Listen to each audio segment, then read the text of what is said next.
Hello and welcome to a brand new podcast here on the Crispy Nuggets YouTube channel. This is the King-Sized Conversations.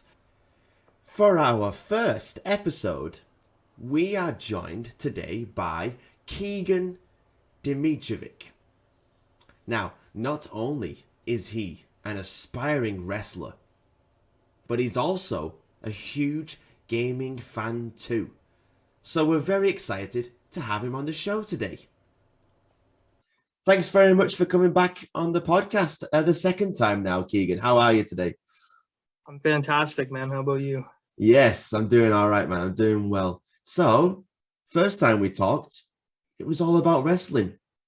Yep. This time I want to shift gears. And this time, it's all about gaming. Yeah. It's all going to be about gaming today. So I figured we would start. What better place to start than the present?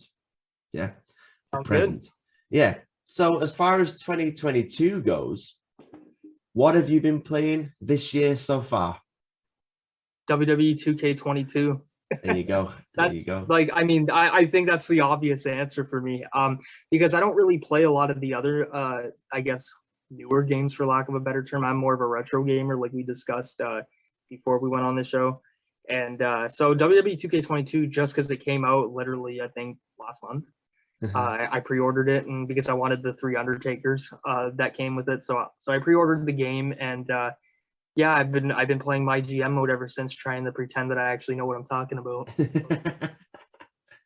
So yeah, I mean, yeah, that's pretty much all I've been playing. And like, I mean, I still play some of my retro games, but in terms of games that like just came out, WWE 2K22 would be the only one. I was thinking maybe you might have talked about the global phenomenon, Elden Ring, right? Or something. Yeah, I haven't played it. No? Yeah. I got about... I'm missing out, eh? Yeah, I got about 83 hours into that game, maybe, before I found the... I'm going to have to expand. I'm for sure going to have to expand. I'm more like, I play a lot of the old like Japanese games and stuff, and you know, a lot of stuff from you know, a Universal American Studios, which I'm sure if you guys are game nerds, you probably know what game I'm talking about. And yeah, I mean, I guess I got to expand somewhat though. Like, I know, for instance, a lot of people have mentioned to me that I should play Final Fantasy. That's another one that a lot of people are telling me, like, listen, man, you gotta play Final Fantasy. And I heard that this whole series from top to bottom is absolutely top notch. And you know, for people to say that Final Fantasy is ahead of Crash in terms of a series, I think that serves as a precursor for me to go and pick up the controller and start playing them, all of them, from 1 to whatever they're at now. I would definitely say it's not without its blemishes across the entire series, but for the most part, yes. If you want a good story-driven RPG, there really is no better. Yeah, I'm gonna have to, and I think Final Fantasy is Japanese too, so I guess I'm a hypocrite because I said I play a lot of the Japanese games, and I guess that's one I haven't played. So yeah, that's definitely on the bucket list for 2022. Is I'm gonna try to see. I don't want to play any of the remastered versions right away. Like, I want to play the originals first. Nice. And really kind of get into the nostalgia mode, because that's how I've always been. Like, I like to play, when it comes to games, I like to play the originals first, then keep going in chronological order. Like, I'm OCD, man. Like, ever since I was a kid, I have to have everything in chronological order. Everything's got to be spaced a certain way, and it's the same way with video games. Like, I have to play from 1 to 2 to 3 to 4 and 5, and you know, on and on. But that was like, except for Crash, that was the one where I actually started playing Crash 2 first. But I'm sure we'll get to that. We will get to that for sure. Yeah. If we may, because you know, in years past, I used to have, this is my newest YouTube channel. I used to have a channel 10 years ago as well.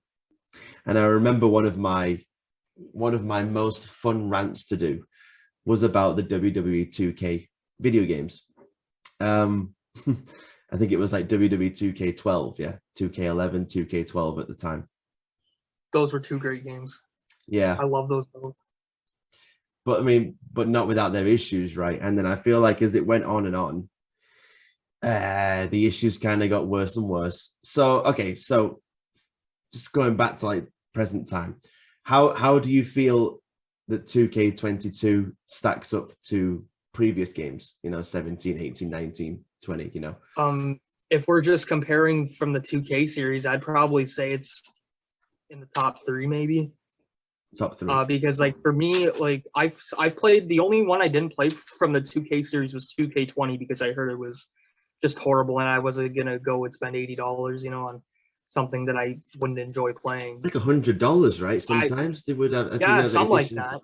Yeah, something like that. And then I'm cheap, I'm frugal, So it's like I'm only gonna get something if it's absolutely worth getting. And I saw I usually have a mind of my own, but when it comes to video games, I usually take other people's opinions into consideration. And I saw the reviews for 2K20 and all the glitches and blemishes, and I went, nah, I don't think I'm gonna take the risk on this one. And but for WWE 2K22, I saw how great the reviews were before it even came out, and I was like, oh, it's got GM mode for the first time. For the first time since I think SmackDown versus Raw 2008, I think was the last one that had the GM mode. So I was long time. That instantly got me to get the game because I love playing GM mode in WWE. And what happened? Sorry, so my cat's knocking everything over. So when as soon as I saw that there was GM mode, I went, well, I mean, I got to get the game now. And then I saw that there was going to be a Rey Mysterio showcase mode, and Rey Mysterio is one of my all-time favorites. And I was like, okay, well, I got to get that too because I have to play the showcase mode. And then this is where they really got good with marketing, because they said if you pre-order the game, you can get three different playable versions of The Undertaker. And I went, well, I mean, you suckered me into it, so I guess I got to get it now. And I knew that they accomplished their goal by suckering me in to get it, and I still did it. I still bit and made that decision. So I would say 2K22 is probably the best one since probably 2K14, maybe, I would say, because I feel like 15 had its blemishes, 16 had its blemishes, 17, 18, and 19 to me were all the exact same. They were like a copy and paste of each other. There wasn't really anything too different about them, in my opinion. But then somehow the graphics still got worse, right, with each one. I don't know how that happened. And the glitches were bad too. And like, I just didn't like the gameplay. I liked the older like PS2 wrestling games where it was more, it kind of was like more of an arcade theme. Like it was just the controls were more simple. Like it wasn't, it really felt like a video game. Yeah, they say it's like simple in this one, but like it's not. It doesn't look simple. Yeah. Yeah, it might sound simplistic to an avid gamer, but then when you're not an avid gamer and don't play every game under the sun, it's not really too simple to use. So like I know all the buttons in that, but I mean, like my coordination skills are not good at all. So when I'm playing the games, like I forget which button to press, and then I'll be running around the ring and get myself counted out, or or something like that. But I mean, 2K22, I actually beat it fairly quickly. I think I got the hang of it pretty quick. These are probably the best mechanics that they've had in a really long time for the game, because the mechanics are way more smoother than they were for the previous, I'd say 5-6 games. 5-6 games. Oh, that's good. But I mean, I think we were talking about it on Twitter, and I jumped back into Here Comes the Pain to make a few videos for the channel. And awesome. I found myself playing it all day. I made the videos. I uploaded the videos, and then I went straight back to it. Here Comes the Pain, yeah. And just it's so easy to pick up and play. And I felt like I hadn't lost a step, at all. The controllers are a lot easier on that one. It's more, like I said, it's more of an arcade version. Oh, it's just and the crowd. I feel like the crowd and the way that they react and everything, and the mat noises, the impact, and the selling of the moves in Here Comes the Pain awesome. is so good compared to it felt like a real video game. Yeah.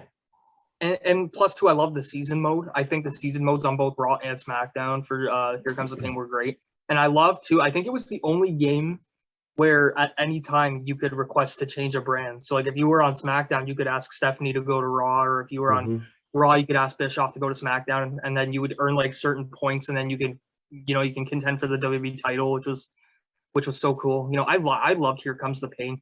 My only knock, I guess, on Here Comes the Pain would be the unlockables.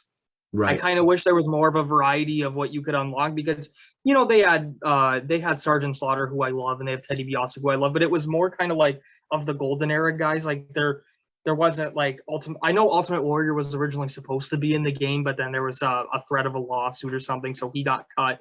Randy Savage had his issues with the WWE at that time, so I wish that there kind of could have been more unlockables, and like something to prove. But the season mode itself is just so much fun that at the end of the day, you forget that you're supposed to even unlock anything, because you're just enjoying having fun with who you want to play as. And I usually play as The Undertaker or Brock Lesnar or Kurt Angle. Those are usually my go-to. All great three. fun. All great fun to play as. Just Oh yeah. Because firing out the moves, doing the taunts. Yeah. It's easier on you. Yeah, their actions, their animations, as you say, their stats are so high, and you just throwing out the Olympic slam, and then you just doing these taunts, and then your opponent is just lying there, and just the crowd are just booing, and it just feels like you're watching wrestling. It feels way more interactive, I think. Oh yeah, man. And the other thing too that I loved about Here Comes the Pain was on the menu graphic, you had the stars standing there kind of doing their pose in the SmackDown blue lights. I thought that was the coolest thing ever. I know they kind of did it on SmackDown versus Raw, but they did it with I think Molly Holly and Trish and Stacy Keibler, and that I wish they would have kept that going throughout the entire series, because I thought that having the guys and gals on the menu kind of doing their taunts and stuff was a really cool addition. I wish it would have lasted a bit longer, but hey, at least we got like arguably the greatest WWE game out of it, though, with Here Comes the Pain. It's in my top 2. I mean, I'm sure we're going to get to another one that I'll talk about soon, but Here Comes the Pain, definitely in the top 2. Top 2 WWE. Yeah. Just sticking with Here Comes the Pain, would you appreciate if 2K somehow, I don't even know how they would do this anymore, but if they somehow managed to find the old game and brush it off and put it together in a remastered package, would you be interested? Yeah, I've wanted that for years. I've wanted that for years. Because with the new graphics nowadays, just take the whole core mechanics, they're all the same things, right? But I am worried, because I don't know if you've seen about the GTA Trilogy Definitive Edition. I don't think I have. Yeah, so Rockstar took those 3 games, the originals, San Andreas, Vice City, and GTA 3, all from roughly around the same time as Here Comes the Pain. And they said, Grove Street Games it was called, and they said, that's like around 2003. Yeah. And they were like, look, let's update these for a new generation.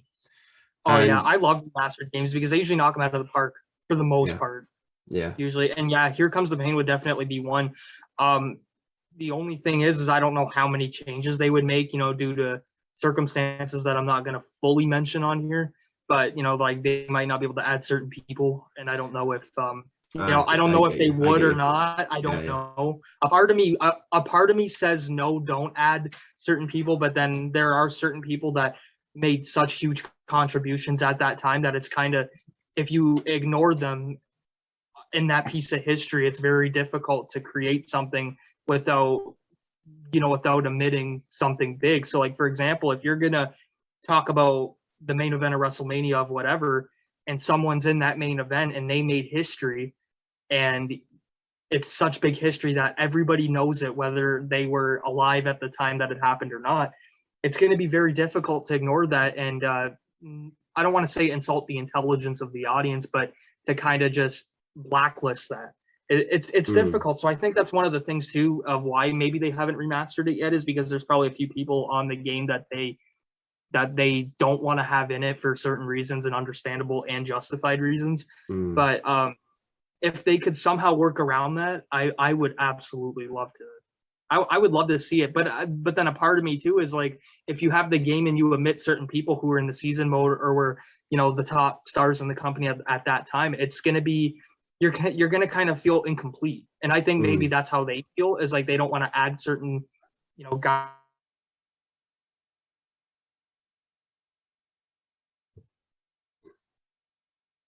because of it. I don't know, but if they could somehow work around that, I would love to see it happen. Absolutely. Same cover, just same cover, remastered. yes, same cover, yeah, entirely. Don't change that Brock cover. I mean, me too. Yeah, there's like at least a half of my being that would love to see it, but there's also the half of me that saw what happened really with the GTA one, and you know, they went back and they got all the stuff, and unfortunately, they caused so many more glitches to be made, and they ruined the foundation of it somehow, and now they've spent literally months.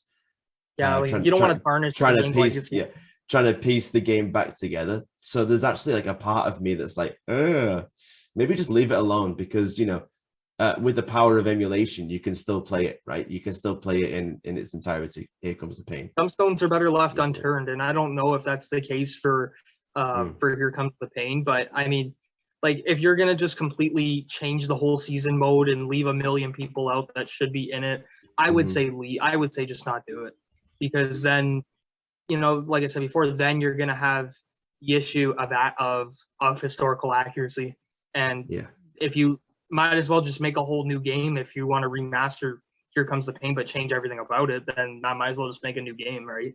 Right. You know, like, that's not Here Comes the Pain. Make like SmackDown 2020 whatever. But I some games are great that are remastered, and I'm sure there's two of them we're going to talk about on this show. But in terms of WWE, has I can't even remember if WWE ever has remastered a game. I don't think so. I don't believe so. No, they kind of leave it as it is, which is good and bad. Right, yeah. I mean, I would love to see them remaster like maybe No Mercy from the N64. Like, I think that would be kind of cool, just because it's so, I don't want to say old, but from a different era, that I would like to see it kind of on PlayStation or Xbox controls, just to see what it would be like. And I think No Mercy is a game too where it could only, for the most part, it could only get better, because the graphics back in 99, 2000 for video games for the most part were pretty, they were like pixels from what I remember. Sure. Polygons, yeah. So I mean, I would love to see kind of what the graphics would look like now from No Mercy 99 or 2000 to see what they are now. And just see how much the roster's changed from then to now. Like, who's left on the roster, which I don't know. Like, who, maybe Edge is probably the only one left. Maybe. So, I mean, it would be kind of cool to see that. But again, you don't want to mess with historical accuracy either, because that'll kind of turn off a lot of the smart fans. Yeah, I definitely think, and I think me and you kind of still fall into this. It's quite a bit of an age gap. I'm quite a few years older than yourself, but we do still kind of fall into that same generation of such with games, in that we've seen a massive shift, you know, over the past 20 years. Absolutely, it's a long huge. timeline. Yeah, it's a very long timeline. Like, if you look at the games from the 80s, like, for example, Super Mario, and then you look at games from even the 90s, like Spyro, there's a huge difference, even between the 80s and the 90s. But then you get to the 2000s and you go, whoa, a lot of things have changed. And then you get to the 2010s, then you go, open world again, and everything. Because all the games just, like, the graphics just get better and better and better and better. So, like, you can look at a game. I only played it once or twice, but you can look at a game like God of War and see its evolution. I'm a Kratos fan. Even though I haven't played God of War in probably 10 years, I want to say. I was always a fan of Kratos. But I mean, if you look at even the gimmick of Kratos from the beginning to now, it's like there's such a huge difference in evolution. Yeah, just the game itself. Just the game itself. Huge. It's huge, and like, graphics now are just so cool. The only thing is about today's games is I like the arcade controls better. Right. To me, less is more when it comes to controls. I'm not going to remember 10 different buttons. I'll remember 4, 5 maybe, but I ain't going to remember 10. Yeah. You know, and that's the thing now with me is, like, I'm not good with controllers. Like, I'm good with, you know, like maybe a PS2 controller, which makes me feel old even though I'm 20. But, you know, it just, like, I can use a PS2 controller and remember everything, but now the PS4 or whatever it is now has like 5, 6 different ones, and they added more, and I'm like, man, I don't know what I'm doing. Like, but I mean, it depends on the game too. Like if it's like a remastered game from the 90s and they remastered it for the PS4, I can remember kind of the controllers off my head. But with newer games, like I know I had to play NHL with a few friends of mine from high school a few years back on the PS4, and I had no idea what I was doing. No idea.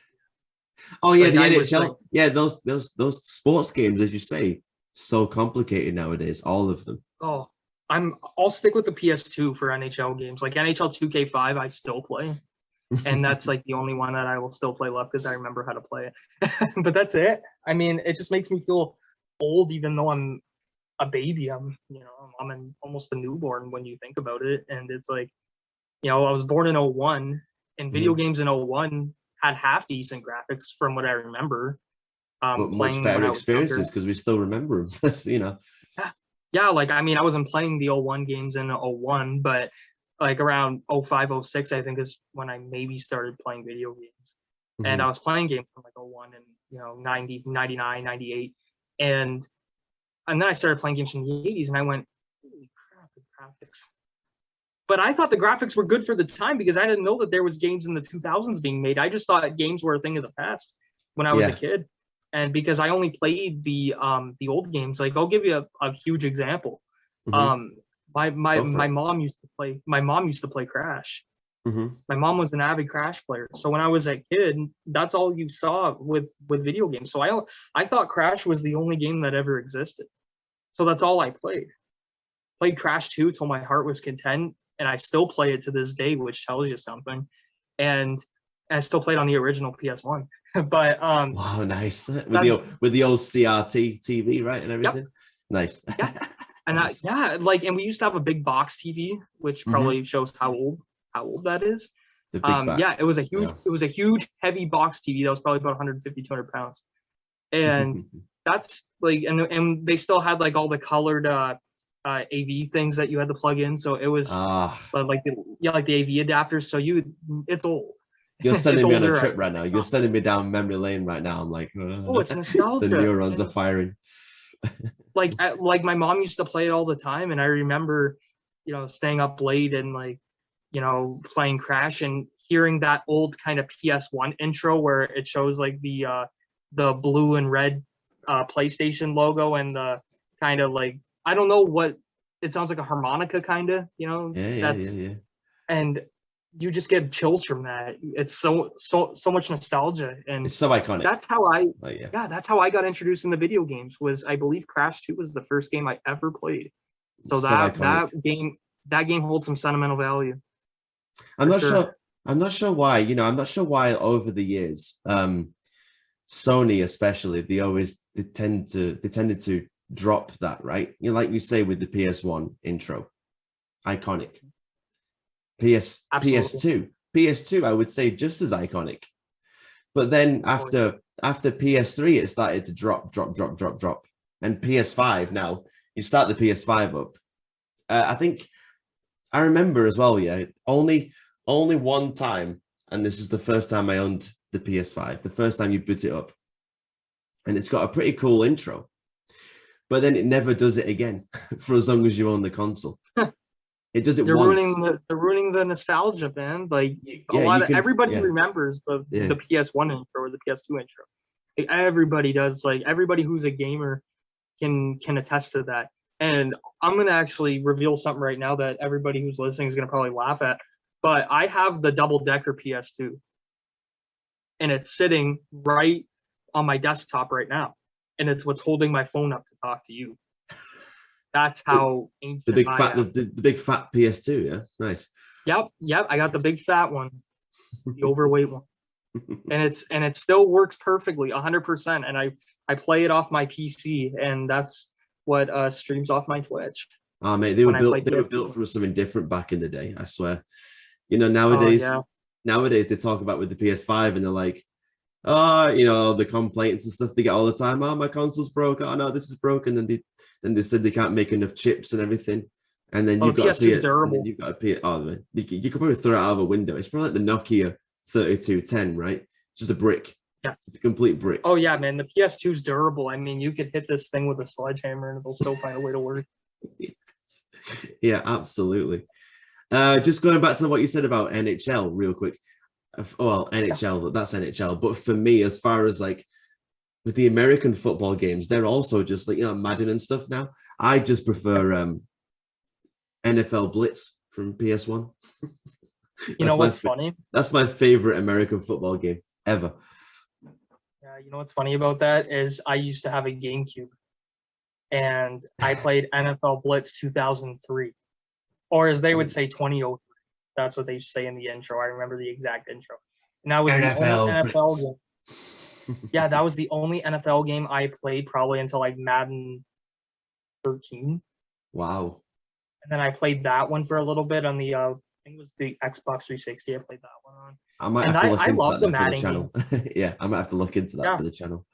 Yeah, the Madden games were fun. And but I enjoyed I always enjoyed the older games. Like everybody when I was younger, like in grade school and in high school, was playing Call of Duty for the most part, or playing Halo. And I tried to play those games, and I'm just more of an adventure guy. Right. I'm not really a combat Super guy. Mario. Yeah. Yeah, like I'm not really a combat guy, because to me, I like games with a story. Yeah. Like I'm not just gonna play Grand Theft Auto to go and take whatever car I find, and go do whatever they do on that game. The only thing I ever used to do on Grand Theft Auto whenever I played it, and I only played it a few times in my life, is I would get the guy into like a plane and try to have him jump off with the parachute, but then like try to let go of the parachute to see if he'd survive if he fell. And then you would have then you'd have White Wedding by Billy Idol playing as you pretty much, yeah. As you're in the plane. Yeah, and like that was grade school me who thought that stuff was funny. Like I'd have the guy jump off the plane and try and get the parachute down to see where he'd land. And it was like, I don't know if that's like the jackass in me who's a fan of Johnny Knoxville, might be. But yeah, I mean, I never really understood, and more power to anyone who loves those games, because they're legendary in their own way. I just never understood the whole story of those games, like Call of Duty, and the only thing I ever liked on Call of Duty was Zombies and Black Ops. It was the only thing I ever liked. Was kind of Zombies was so good with my friends in high school. Yeah, that was the only thing I ever liked about Call of Duty was the zombie missions. But I mean, like, I like games with more of an end goal.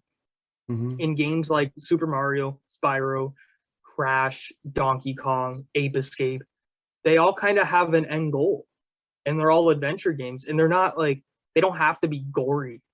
No, great. Definitely not. Yeah, they just kind of have their own. They just kind of have their own way of telling their story. Like Mario Kart 2 is like, it's great. I mean, everyone still talks about Mario Kart to this day, and even like Crash, Crash Team Racing, CTR from '99. I mean, people still talk about that, and I still play it to this day. Yeah. So I mean, yeah, there's certain games that just they don't need a lot of violence, but they're also timeless. And I think games like Mario, Crash, Spyro, Mega Man's another one. They're timeless. It doesn't matter what year you play them, no matter what the graphics look like. You can still find a way to take something out of each game and go, man, that was so much fun to play. I tried with the remake, the remaster of CTR. Then I just found myself going back to the original. You know what? I never bought the remastered CTR. I never did. I think it was a little bit overhyped. The CTR remake wasn't as good as I was expecting. And well, like I said, I either went back to the original CTR or I just continued playing Mario Kart, because I feel like that their game mechanics were way better for kart racing. Overall. Oh yeah, like I'm fine with the originals though, man. I mean, the originals were so good that even if they'd never made a remake, we would still be playing the originals like we are right now. And that proves, I guess, how amazing those games were. Like, I mean, to me, almost every Crash game is 5 out of 5 stars, because they're all so different. They're all so unique. I mean, Crash 1's painfully hard in some places, and it's very frustratingly hard, to the point that I've probably broken a few controllers playing that one. But I mean, like Crash 2, Crash 3, they're just incredible. They belong in a museum of art just because they're just so good. I mean, the stories are just so good. The levels, each level's so good. Every level's different. has a different kind of difficulty, but it's like the fair kind of hard. It's not like the so hard that it's not like having nuclear heat kind of hard. It's just having fun kind of hard where you can beat it, and eventually you are going to beat it, and once you do beat it, you're going to feel rewarded for doing it. And that's what I loved about the Crash games, is like I always got this sense of reward, this sense of great reward over beating something in it. Like getting the gems was the hardest thing. Getting the crystals was the easy part.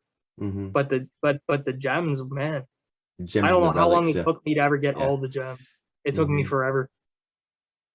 One of my favorite Crash games, actually, that I probably put the most hours into was Crash Bash. I think I ever played that. Oh, I love Crash Bash. Yeah, from 2000. Yeah, that was a fun one. That was really fun one. That I wish I really, what part of me really wishes they kept it going. Like they did with Mario Party for so many years. Yeah, I like Crash Bash. I thought it was fun. I like playing as Dingo Dow on that one. Oh, so good. And all the levels with the tanks and all the music in that game too. Oh, Crash. I think Crash may have, from what I know, the best video game music for levels. I mean, I don't know why. I love it. Like sometimes I'll be playing like, I don't know, like Crash music from like Crash 2 or from Crash 3, like from certain levels, like maybe Road to Ruin or something. And my mom will be like, "What are you listening to?" And I'll say, "Oh, it's the Road to Ruin music. It's pretty good." Or I was always a fan of Tiny the Tiger's boss music in Crash 2. I just love it's like a choir of burps, I guess you could call it. That's one of the best stages. That's one of the best stages by far. Yeah. I love it. Oh man, it's one of my favorite boss battles ever, and maybe my favorite. And the music to me is so legendary because I remember as a kid, my mom and everyone else could never beat that boss battle. And as a kid, after I don't know how many times, I finally did it, and I never forgot that feeling. And the music just feels like an epic that's happening, and then you win in the end. But I mean, so sometimes I'll just be listening to that music, but my mom hasn't played it in so long that she'll forget sometimes the music, and she'll be like, "What are you listening to?" And I go, "Oh, it's Road to Ruin, or it's Bear Down, or maybe like Tiny the Tiger or the Komodo Brothers or something like that." And she'll be like, "Why are you listening to that?" I said, "Because it's cool. It brings nostalgia back." And then she gets it and goes, "Oh yeah, that's just my weird son. That's my son just being him." But I mean, that always brings back memories, and I guess she helped me create some of those memories. So it always holds a high level of sentiment to me. Did you ever play the Time Crisis series? I did not. Also, man, like I think me and you both love our game music. Definitely one of the best franchises. Actually, a little bit of a funny story I've just remembered, and this is probably going to make me sound like an absolute full-blown nerd, but honestly, I don't really care at this point. But I remember back in primary school it was, and we used to have. It was like I was like year 5, year 6, so about to graduate primary school, pretty much like a year away. And we would do these things like every Friday, and you'd be allowed to bring in your own CDs, like free play or whatever, but you could bring your own CDs in, and everyone's bringing like Top of the Pops in, or their favorite bands that their parents listened to, and they would bring it in and stuff. Not me though. I would bring the original PS1 discs into school. That's and awesome. I would because remember, like, because obviously they were black, right? So you could put them into a CD player and they worked. Yes. And so Time Crisis 1, I remember for sure, and I did a few others as well, but Time Crisis comes to mind. And I put it in, and it's just playing all the music from the game, and then all the other kids are like, "What the heck are you listening to?" And I'm like, "Yeah, this is before YouTube was a thing, right?" Yeah, I'm like, "It's Time Crisis. It's amazing," and we're gonna listen to all of it. And then it's like every time we got to a new song, it's like, "Can we change CD?" No, and I was like, slap it out of the hand, and I'm like, "No." I know what music I would have brought. I probably would have brought a whole bunch of CDs. It probably would have been like the WWE Reckless Intent. It probably would have, been every song Jim Johnson ever composed for WWE. Probably would have been Crash 2's entire soundtrack, Crash 3's entire soundtrack, Mega Man's soundtrack, and then I would probably say, because I was always a fan of rock music, That was probably my favorite, and still is. I would have probably brought something with Metallica, probably. So I mean, my taste in video game music though is pretty unique, and I Right. mean, so that's definitely something I would have probably brought if I ever had that chance to bring CDs to school. But by the time I started in school, which was I think in 2003, 2004, YouTube, right? It was just starting out. yeah, YouTube just came along. I think some stuff was already around. Like I think Daily Motion was around, and so I mean there was still stuff like that, and you could find music, and like iPods were still a thing back then, or MP3 players. And I remember I used to have like a little blue and green teal kind of MP3 player. And it had like all wrestling songs on it. It had like Owen Hart, Bret Hart, Gold Dust, and like I thought this was good music. I mean, I was jamming out, and and if those kids and those teachers could have heard really what was in those headphones, they probably would have thought, man, wonder why this kid's something else. It's like they're all like, I think this kid's going to be a wrestler one day. I wonder if he plays all the video games too. And yes, I was at that time. Yeah, because a lot of times I would just not go to school and just play SmackDown versus Raw.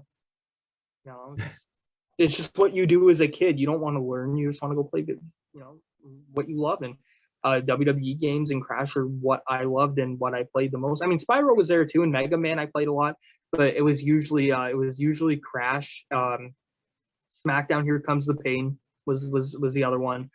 SmackDown versus Raw, the first one from 2005. The one that Brock was supposed to be in, and they took him out at the last minute because he left at Mania 20. Yeah, and like I in the best match, not in the best match ever. Oh yeah, oh yeah, yeah. I felt bad for both those guys though, man, because the crowd knew it. Yeah, so there's only so much you can do when the crowd doesn't care. And then my favorite one, SmackDown versus Raw 2006, which is probably my favorite WWE game ever. And then Here Comes the Pain would be at 2. That was a lot of fun. Yeah, that was a lot of fun actually. 2006. I have played 2006 probably for half my life. Like if you count how many minutes I've been alive since September 29th, 2001 to the date today, I would say half of that life has probably been played by SmackDown vs. Raw 2006. It's just I was addicted to that game as a kid, and the storylines were so good. It didn't matter whether you were Raw or whether you were SmackDown. And they brought GM mode in for the first time, and I was always SmackDown. I actually still play 06 to this day. I still have fun playing it 15, 16 years later.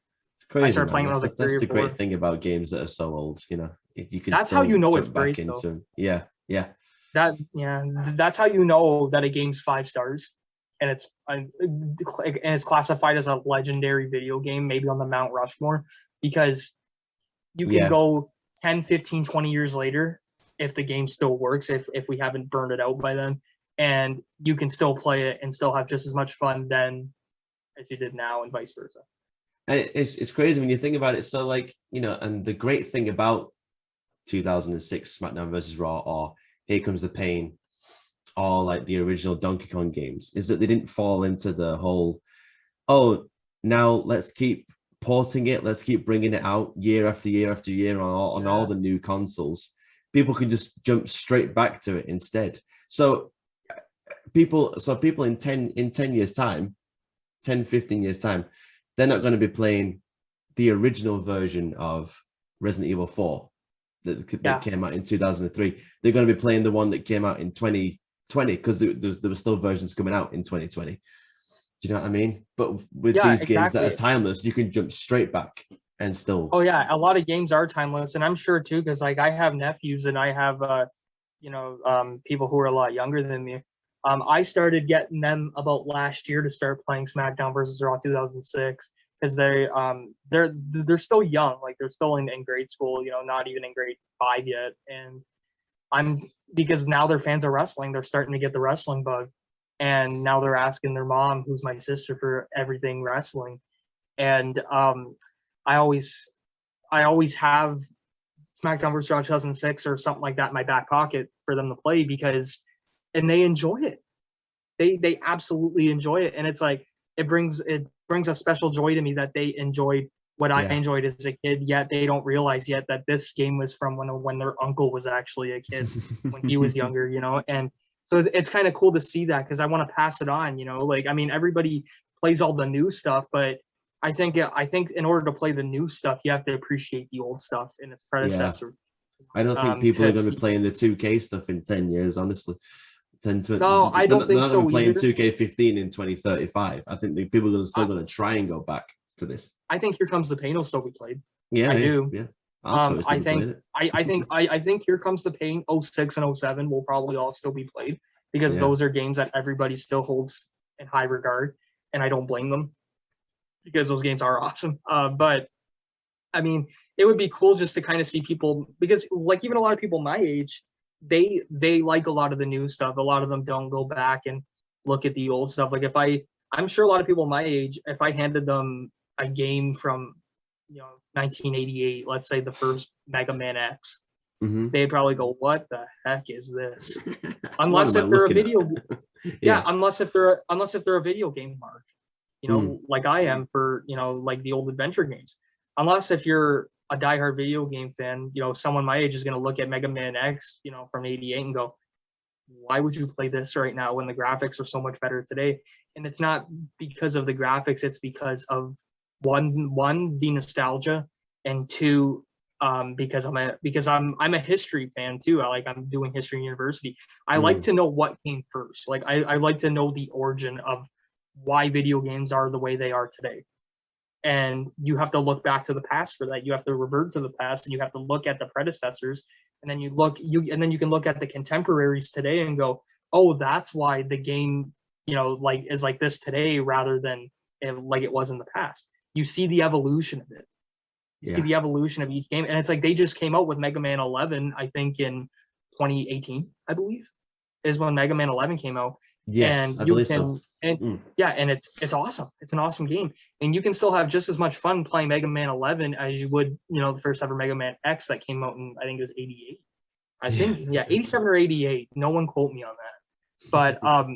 But you can look at that time frame between 2018 and 1988, which is 30 almost. That's 30 years. Yeah, and you can look back at it and go, I can see all of the big changes between the first 11 or so games, or throughout the entire X series in general. And you can look at all those games and go, "Oh, look at the big changes like the world went through since the first game and the latest." Yeah. And that's what I find so cool about video games. And you can have just as much fun playing either one. But because I love history so much, I like to start from the origin and then to the present, rather than the present then the past. It's always past first, then present, then maybe future, depending on how far we get. Yeah, and I think that's the way I would like to structure my interviews: start in the present, then the past, then the future. And as we just come to a point here, I just want to try out a new thing I've been thinking of for these interviews across all of my podcasts. And so what I'll do is I'll read out the name of a game or a franchise. I'll just say it to you, and then as quickly as you can, what did they call it? First thoughts, right? One word First association. Thoughts. Yeah. Association. Yeah. Okay. So if I say a game or a franchise, you just come up with a word or a sentence off the top of your head. Okay. All right. Here we go. So 3, 2, 1. Super Mario. Revolutionary. Legend of Zelda. Ooh. There's a sound clip. Wow, see, Zelda is a hard one because it is revolutionary, but I'm going to say evolutionary. Okay. Donkey Kong. Wow. Constant. Always going. Constant. Still going to this day. Okay. All right, let's mix it up. Uncharted. Only saw the commercial for it, never played it, if that counts. Okay. So, yeah, of course. All counts. The Last of Us. Challenge. Another good one. Okay. Twisted Metal. Oh, that's a good one. Fun. I remember playing on PSP. Okay. Tekken. Never played it. Okay. Let's stay with okay. Street Fighter. Oh, greatest. Okay. Lego Star Wars. No comment. I was never good at the Lego games. Never good at the Lego games. Okay. Crash Bandicoot. GOAT. Greatest game of all time. WWE 2K20. Dud. Resident Evil. Underrated. Oh, nice. Okay. Metal Gear Solid. Don't know it. Okay, and one of the best. Yeah, man, you're gonna have to educate me on some. You're gonna have to educate me. One of the best story-driven franchises of all time. Okay, Final Fantasy. Right now, Never played it, but from what I heard, arguably probably the greatest series. Mega Man. I'm going off. Oh, Mega Man. Yeah. Consistent. And what else? Ooh, oh, Tony Hawk, Pro Skater. Daredevil. Because that game is just for Daredevils like Darby Allin. Yeah, I just thought of Darby Allin. I should have said Darby Allin because that's who I first thought of. And last one, Spyro. Oh wow! Incredible, just incredible. The first three. Mm-hmm. Oh, okay. There you go. Thank you very much. All right. Well, let's move on then. I had a question in mind while doing that. What would be Keegan's Mount Rushmore of gaming? I think I already know the answer, but would you mind telling us? Oh, sure. So obviously Crash Bandicoot. Yeah. Mega Man, Spyro, and Super Mario, and honorable mention Street Fighter. Street Fighter. Okay, so if it's those four, so which characters' faces? So from Super Mario and Street Fighter especially, which characters' faces on there? Oh man. See, for Street Fighter, I can't remember all the characters because I played it so young as a kid that I've just bashed everybody's head in. But I can give you, so obviously Spyro for Spyro. For Mega Man, though, I'm gonna put Zero because Zero is my favorite character. Whoa. Especially in the X series. Plot twist. I love playing as Zero. Yeah. And then for Crash, it's not gonna be Crash. I'm gonna put Dingo Dial there because Dingo Dial is my favorite character in Crash. Okay. And then for Mario, I guess I gotta put Super Mario or Luigi, depending. A lot of people, a lot of people actually prefer Luigi. Yeah, I don't know why. I think they're both identical. I don't really see a difference. To begin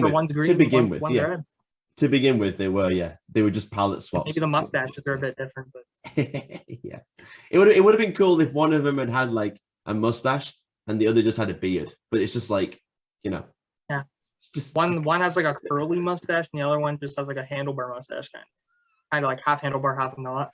Yeah.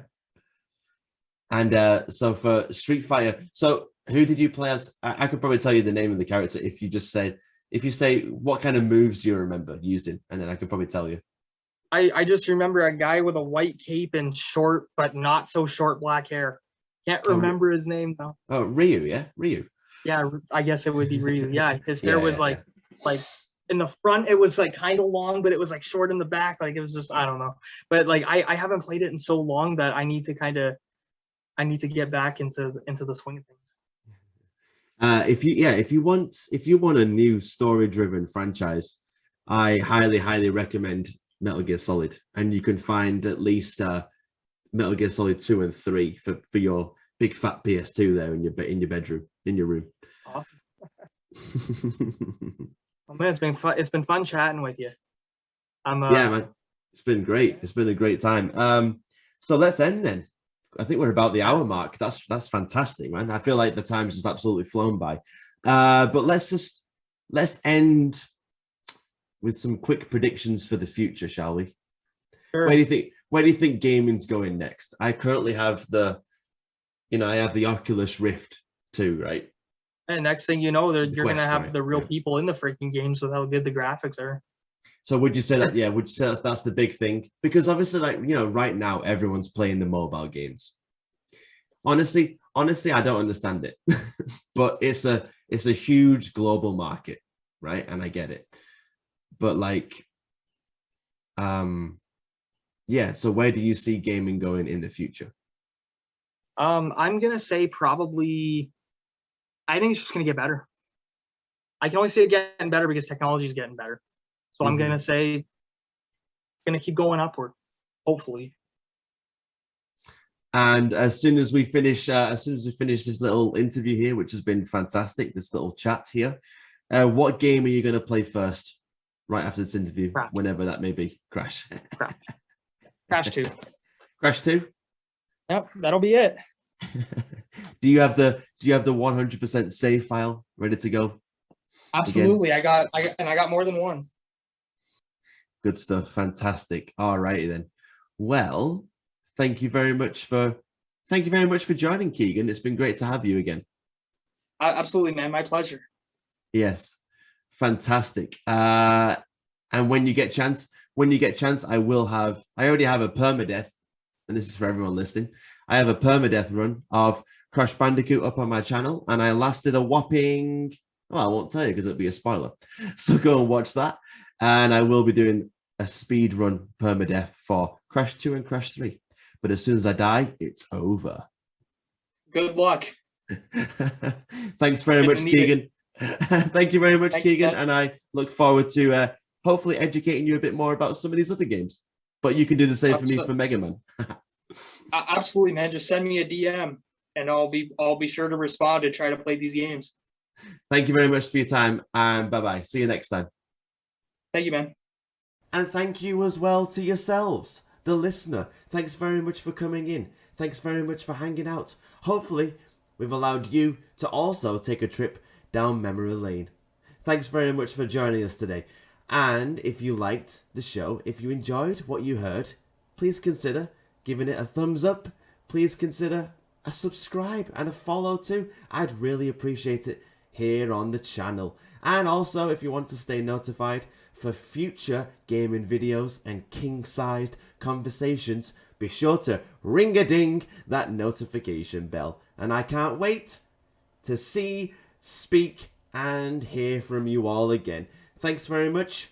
Bye-bye.